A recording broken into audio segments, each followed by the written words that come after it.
Bye, Pam. Bye, Liz. Do me a favor and stop me if I go too fast on this, okay? I haven't done anything yet. Typical man. Okay. So reactions are situations where two compounds come together and either a new substance is formed and or there's a release of energy along the way. And this is one that we're going to come back to again and again and again and again. It's called the carbonic bicarbonate buffering system. And it's one of the ways that we control shifts in acid-base balance within the bloodstream. But not knowing that, it's basically just a combination of carbon dioxide and water forming this intermediate compound which dissociates into these two ions, one of which, again, is a polyatomic ion called bicarbonate. And this reaction could be just one reaction, could be a series, like is in this one, of a chain of reactions along the way. If you think of your Krebs cycle, that's an example of a chain of reactions that exists. And this thing CA that we'll find is an enzyme. This is carbonic anhydrase, but there's various enzymes which make the reaction go faster. And that reaction that actually exists both in the cell or at the cellular level as well as at the pulmonary capillary junction. So that equation, I don't know if you can see it there, it's buried in there somewhere, right here,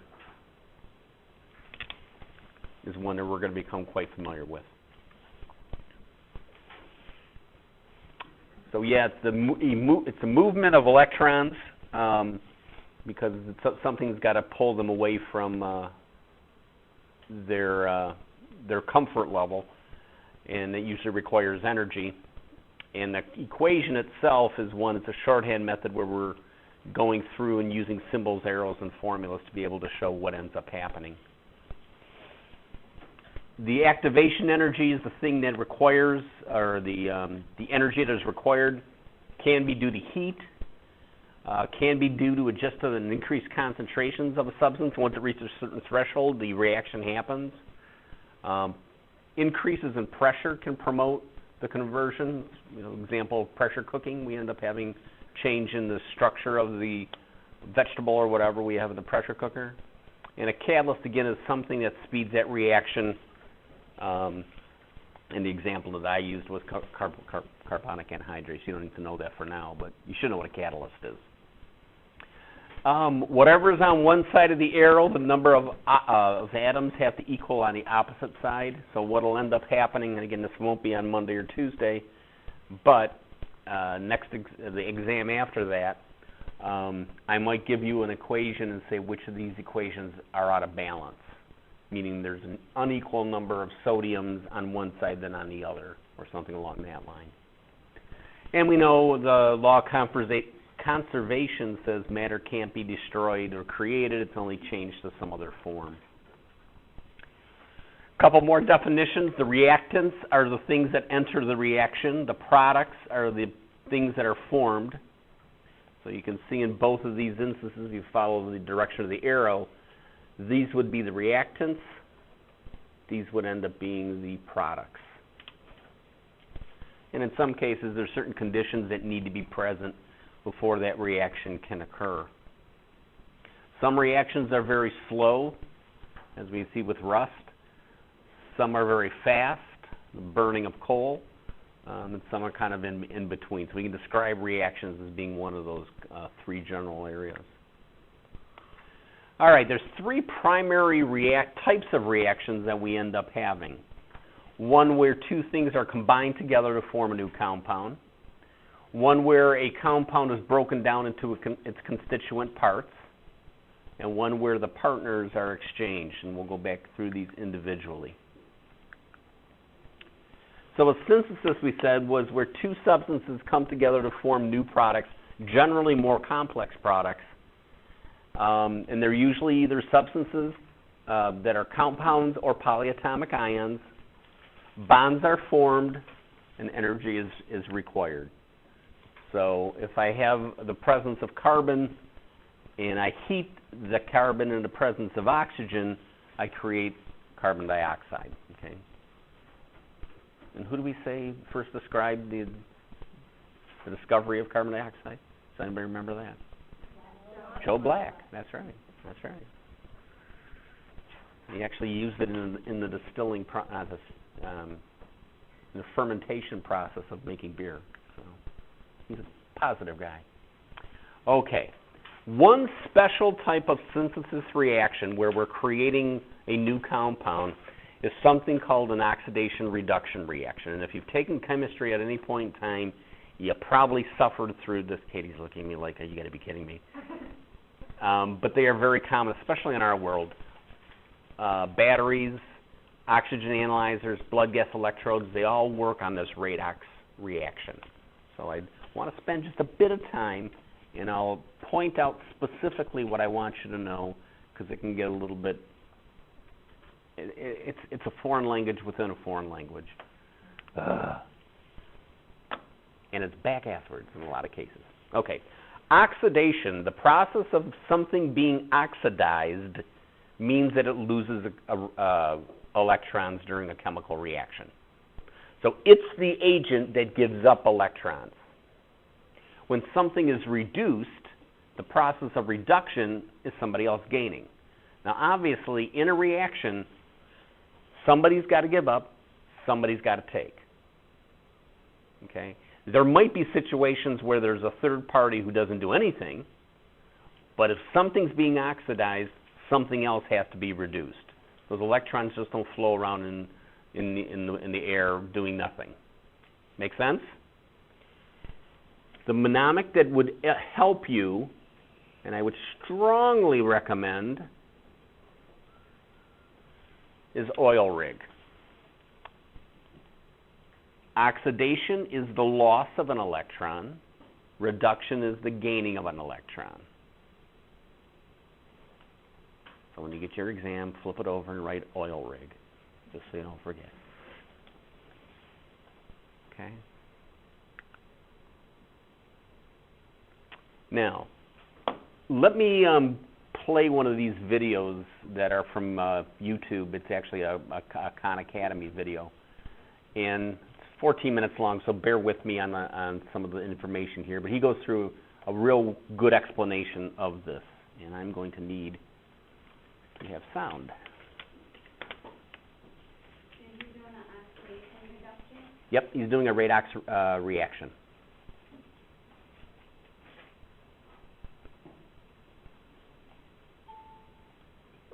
We now know what an oxidation state or oxidation number is, and what we don't. But he kind of goes through it. In a compound, they're bound together based upon a number of electrons that you have. Okay, that's actually called an oxidation number, and I kind of skip over it, but he makes a real good explanation of it here. So hopefully it'll work out. What means when things are oxidized or reduced, and let's see how that actually happens in reaction. What we're going to study in this video is oxidation / reduction reactions.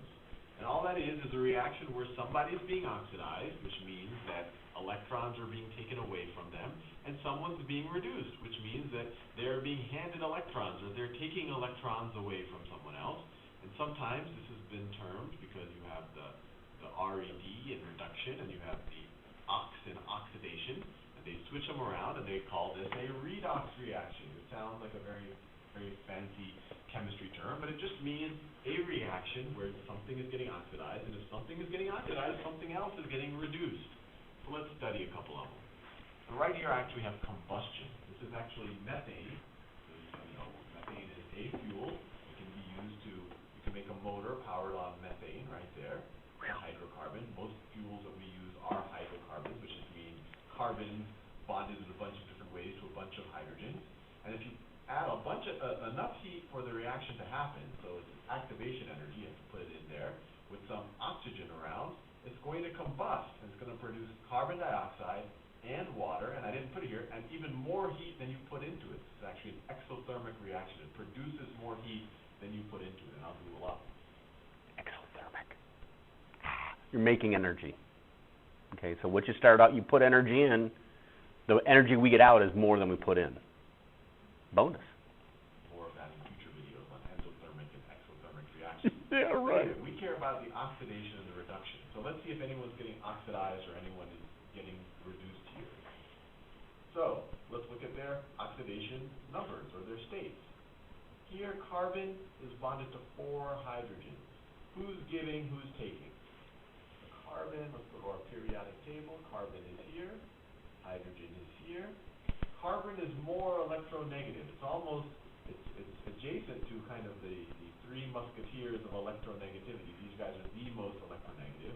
We always ignore the halogen because they pretty much, not the halogen, sorry, the noble gases, because they pretty much don't react at all. They're always happy with their 8 valence electrons. These guys love to get electrons. They're small molecules. Their outermost shell is close to the nucleus, and they're so close to becoming noble that they just love hogging electrons. Carbon's almost there. Carbon's much further to the right on the periodic table than the hydrogen. So if you have carbon bonding with hydrogen, carbon is going to be the electron hog. So in this situation, Does that make sense? let's go down here. So if carbon's the electron hog and hydrogen is having its electrons taken away from it, remember, this is all kind of hypothetical. It's more partial is the reality, but if you had to pick or choose, hydrogen's going to lose an electron each.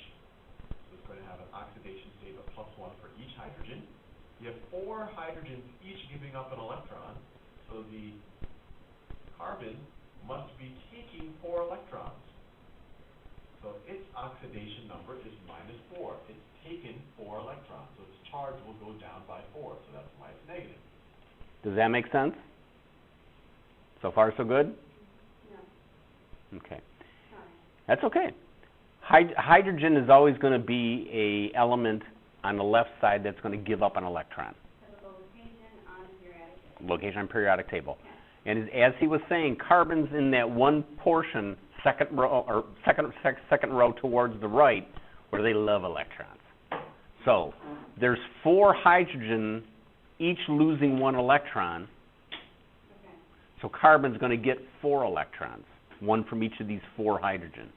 So in a longer hand, you could do +1, +1, +1, Yes. +1. Yes. So one The shorthand we have here is H with a sub 4 means there's 4 hydrogens in that compound. Okay. Okay? And I understand if you haven't had chemistry, some of this nomenclature may be a little bit funky, but that's why I'm stopping it, because I want to make sure we're clear. Because the electrons are negative, your carbon is becoming more negative. Correct. Because it has 4 more electrons than it does protons.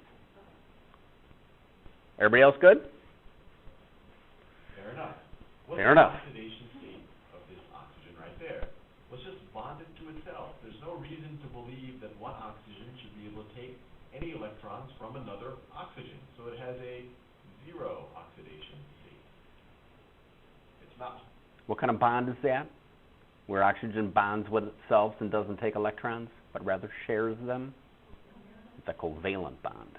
Hogging more than its fair share of electrons that it was essentially kind of born with. Now, after the combustion occurs, what are the oxidation numbers? Well, I have oxygen bonded with carbon. 2 oxygens bonded with carbon.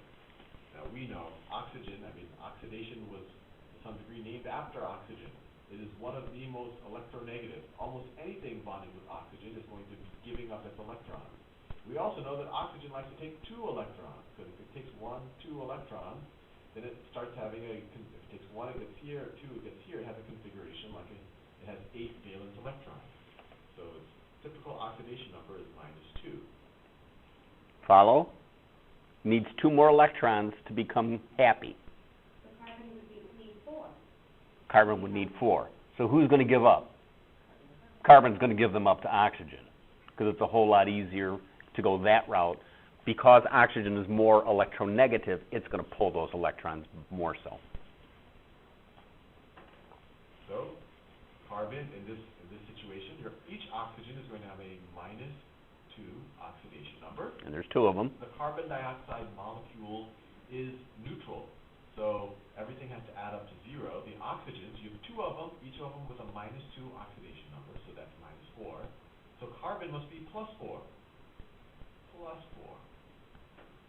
Which means that it has given up 4 electrons, right? And really, it only has 4 electrons to give up. It has 1, 2, 3, 4 valence electrons in its second shell, which is its reactive shell. So its oxidation number is +4. Now let's look at the water. We've done that a bunch. When the hydrogens each give up an electron, so they have an oxidation number of 1. Each oxygen takes 2 electrons. There's only one of them, so it's -2. So what's going on here? What's getting oxidized? What's getting reduced? You have the carbon. It went from an oxidation number of -4 to an oxidation number of +4. So let me just draw what's happening to the carbon. Carbon goes from -4, which means it's hogging 4 electrons, to a situation where it's having 4 electrons being hogged from it. It's kind of giving away 4 electrons. So someplace in this process, this guy must have given away 8 electrons. This is a difference of 8 electrons. So plus 8 electrons. Did you see where you got that from? Oh, you add the two numbers together. Well, you went from -4 to +4. The absolute value of that is 8. Absolutely. Thank you for stopping me, Mary Kay. I'm counting on you. To carbon? No, I want this. Carbon has it been oxidized or reduced?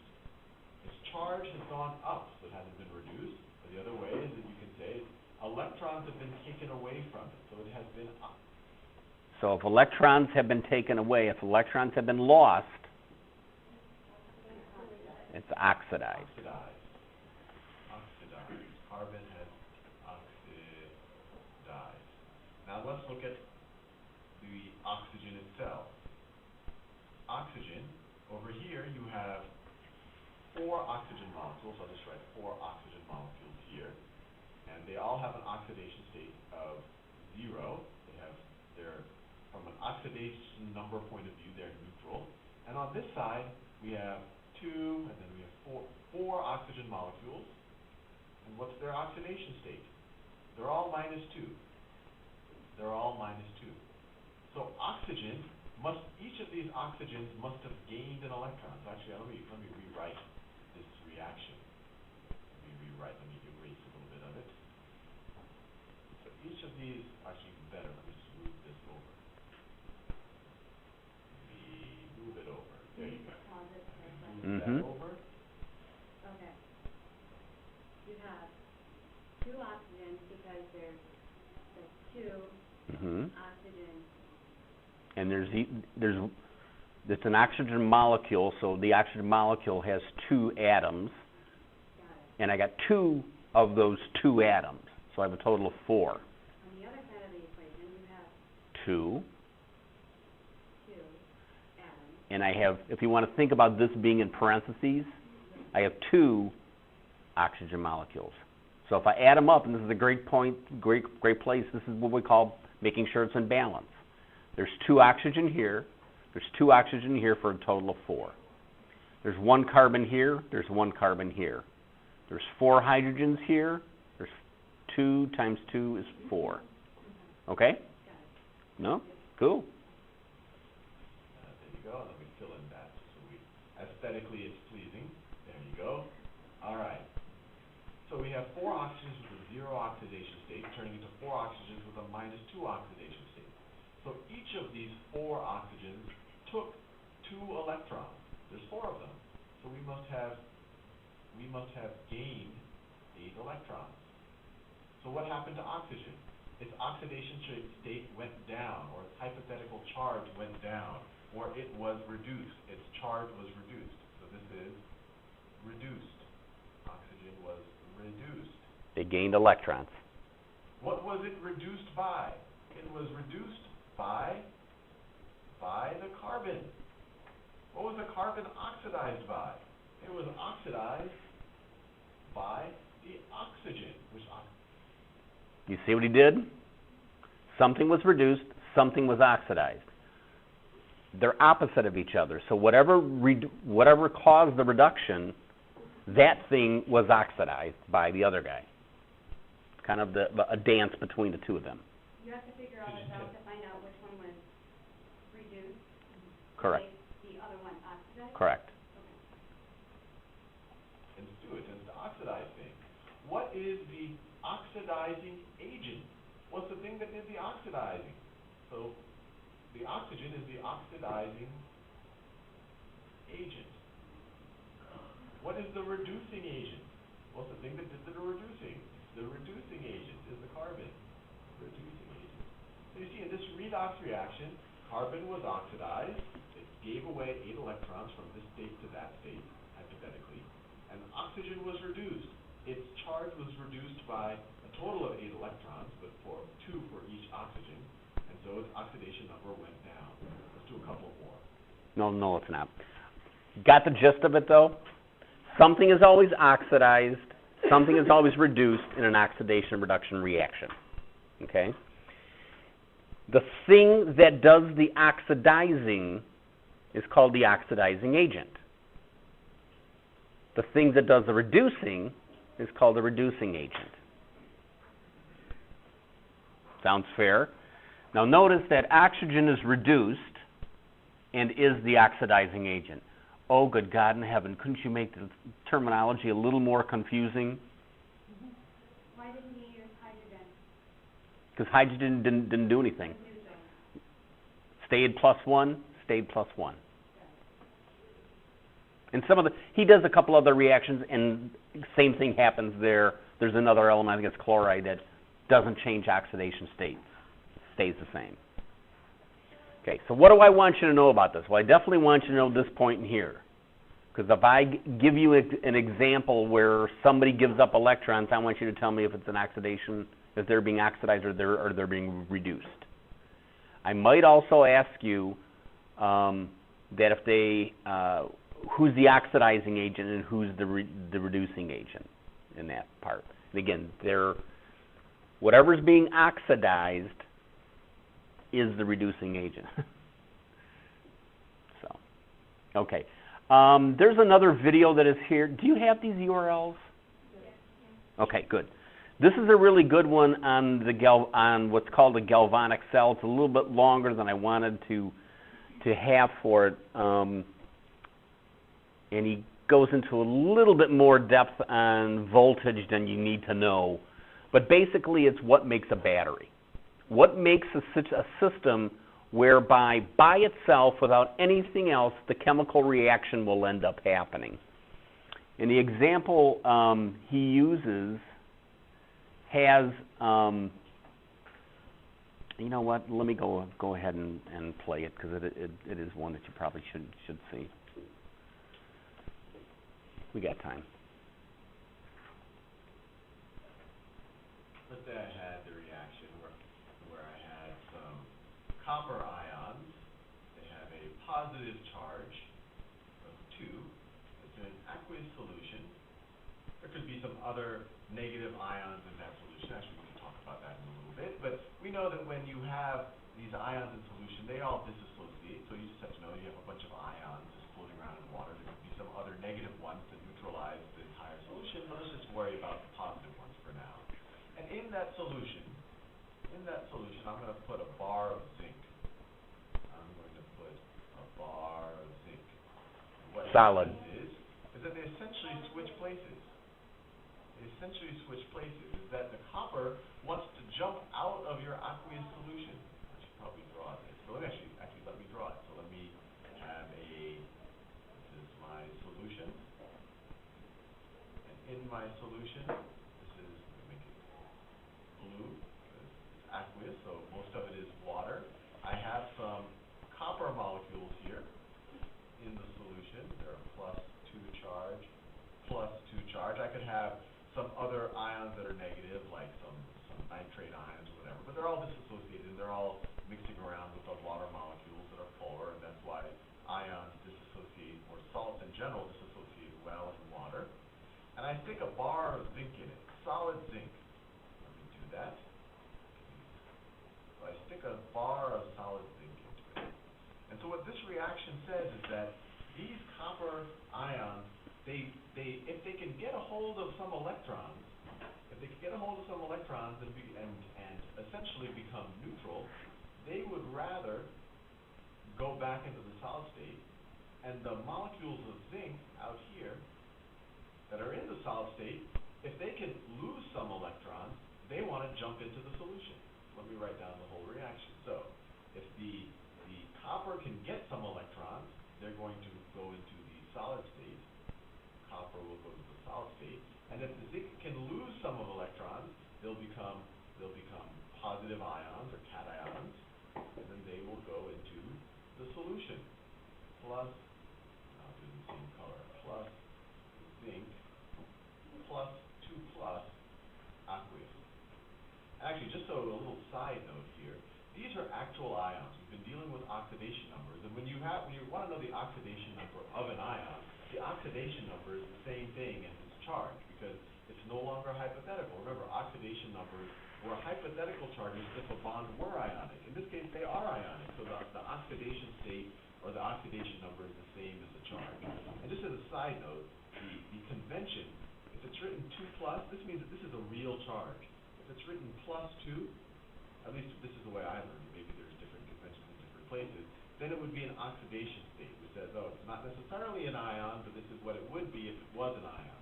So if someone writes plus 2, this is oxidation state. If they write 2 plus, they say, hey, this is a real charge. And likewise, if you don't need to know that. Regular ion that has like a charge of 1, so it's Thank God. Na plus, this means that it's an actual charge. If you wanted to write oxidation state, you would write plus 1. Small little node, it doesn't probably make a big difference in the whole scheme of things, but sometimes it can get confusing whether something is an oxidation state or an ion.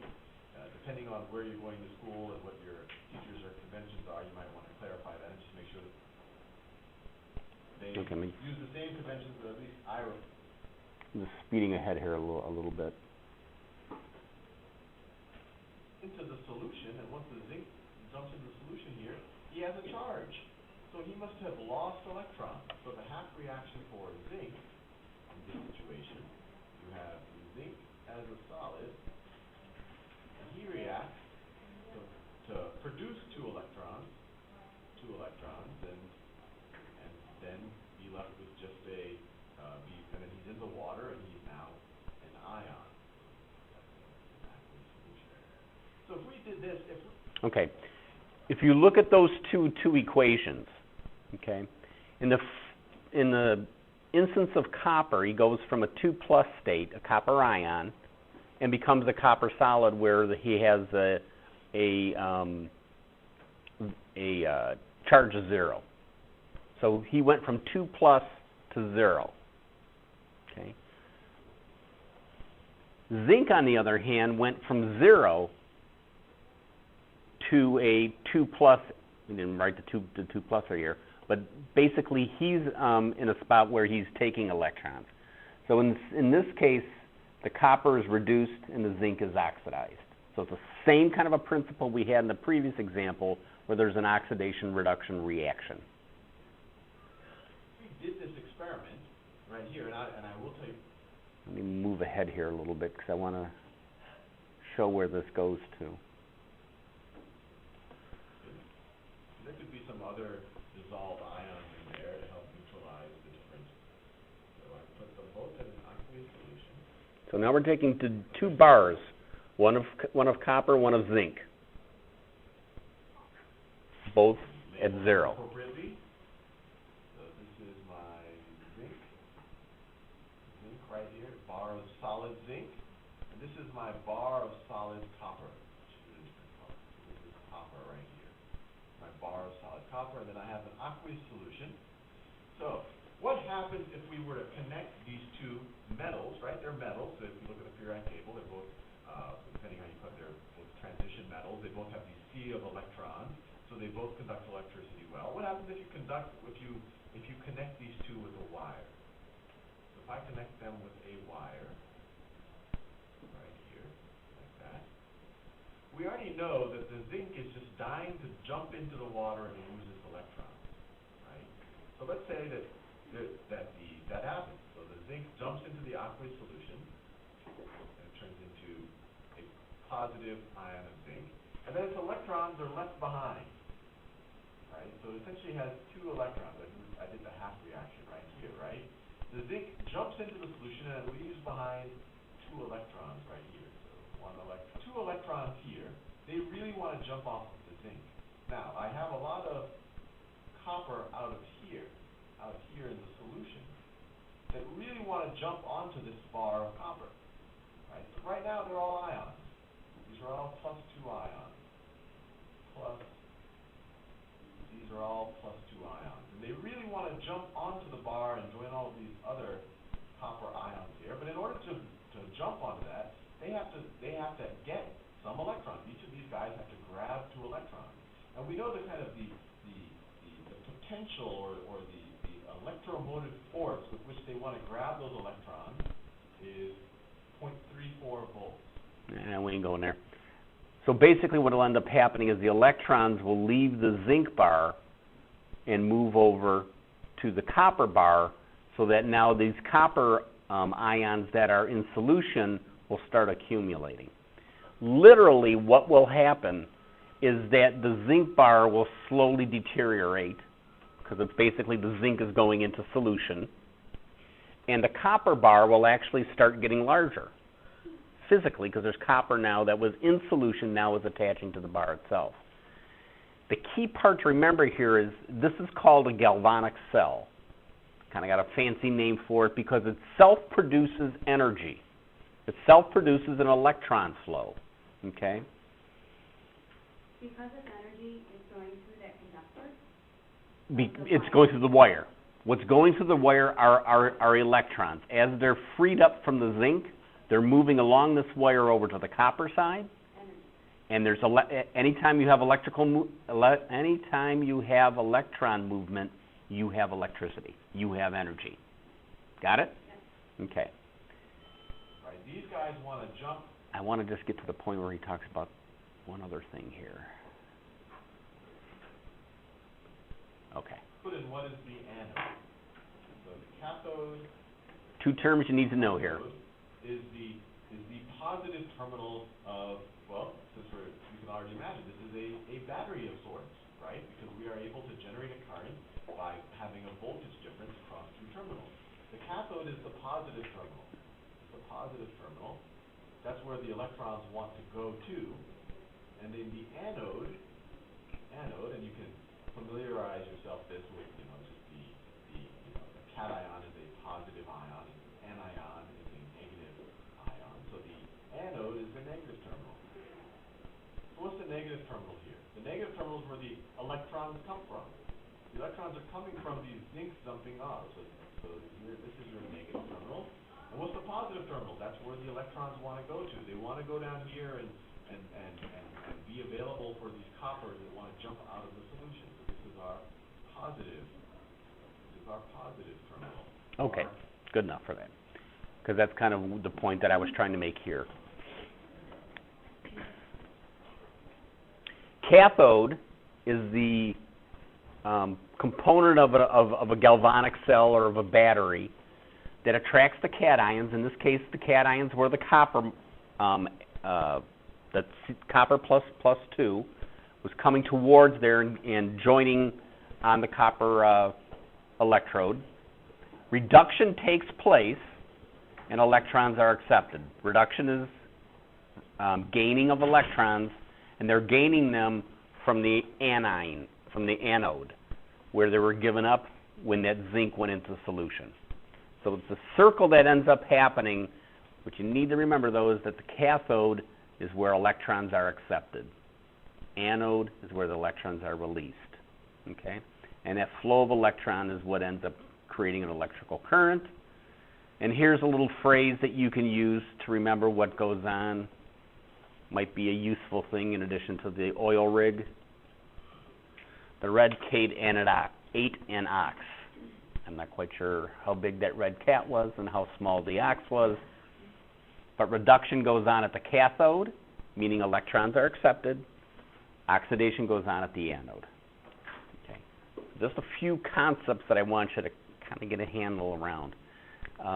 This is an example of a galvanic cell. And again, what would happen over time is this copper would just continue to accumulate, and the zinc would actually deteriorate. important thing about a galvanic cell is that over time, it's going to run out of steam. It can't go forever. And we use these as oxygen analyzers, and eventually they just die. We throw away the cell, put a new cell in, and everything's happy. Yes? That's one of the ways batteries that can work, yeah. At least the old day batteries. I'm not sure about the lithium, nitrogen, I don't know about them. This is an oversimplification. There's other components to this galvanic cell, but that's all I want to talk about. Okay, enough of that. Because those were synthesis. Those were two things being married. Now let's talk about two things being divorced. The decomposition. It's where one substance or a compound undergoes a reaction and forms two smaller, simpler substances, be it elements or compounds. And in this case, chemical bonds are broken. They're divorced. This is a situation where, with a synthesis, you needed energy. This is one where you release energy. So if I have a substance like sodium bicarbonate,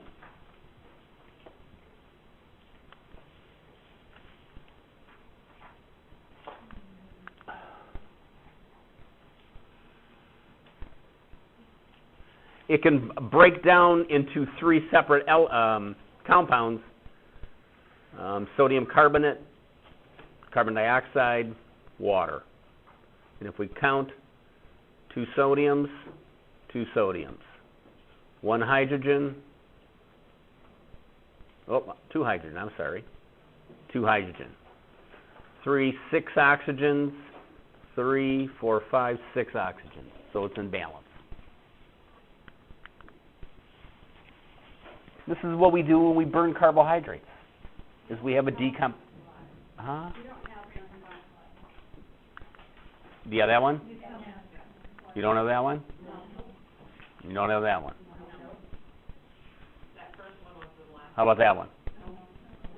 So one of the last decomposition reactions, that is the last to the, All right, I will have to get you these three then. Okay.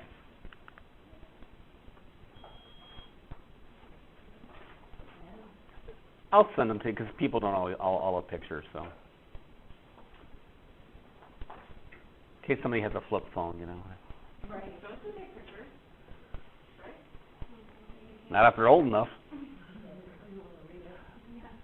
Does it make sense that as we burn fuel like carbohydrates or fats, we're breaking them down into smaller constituents? That's basically what I'm trying to get at here. And some of those products of the reactions are not used for anything else. They're waste products. Carbon dioxide being an example. It's not used by the body for anything useful. It's excreted. The breakdown of proteins create urea, and that needs to be eliminated at some point along the line, and that's the function of the kidney. So we said that energy is released with a decomposition. Often that energy that is released is turned around and used to synthesize something else. So I just broke something apart, released some energy. Hey, let's use that energy to build something new. And it's kind of the cyclical pattern. And I think if you go back and you're really ill one night, you can look at the Krebs cycle, because I think there's a bunch of those things going on all along the way. The last one, synthesis, was a marriage, decomposition's divorce, exchange reactions are spouse swapping, I guess. I want to call it that. Because it not only breaks down to reactants and makes new products, they're basically, it's a decomposition and synthesization together, and the energy is given up and energy is taken. And here's an example of it, where lactic acid and sodium bicarbonate form sodium lactate and carbonic acid. So basically what you have is the hydrogen and the lactate and the sodium and the bicarbonate. The sodium now goes with the lactate. The hydrogen now goes with the bicarbonate. They swap partners in the process. You don't have this one either? No, but it's in the. What kind of lies? Sometimes there's just one that's exchanged, and this is actually the situation that the galvanic fuel utilizes. It's sulfate that's in solution with the copper, but in this case the zinc and the copper switch places, so you now have zinc sulfate with copper being a solid element by itself. Or you can have two of them switching, as we saw previously. Silver nitrate and hydrochloric acid becoming hydrogen nitrate and silver chloride. Okay. Lastly, we'll talk about acid-base balance, and for right now, you don't need to get really in depth with this, but this is an example of an acid, a very strong acid, being neutralized by a base. Sodium hydroxide is a base, and we form salt and water. And this is basically the way that, one of the ways that we take care of acids within a system. I don't know if I can go any further than that without confusing you further than I've already done. It's not deer season yet, right? Yeah, it's in November. Okay, let me stop the pane.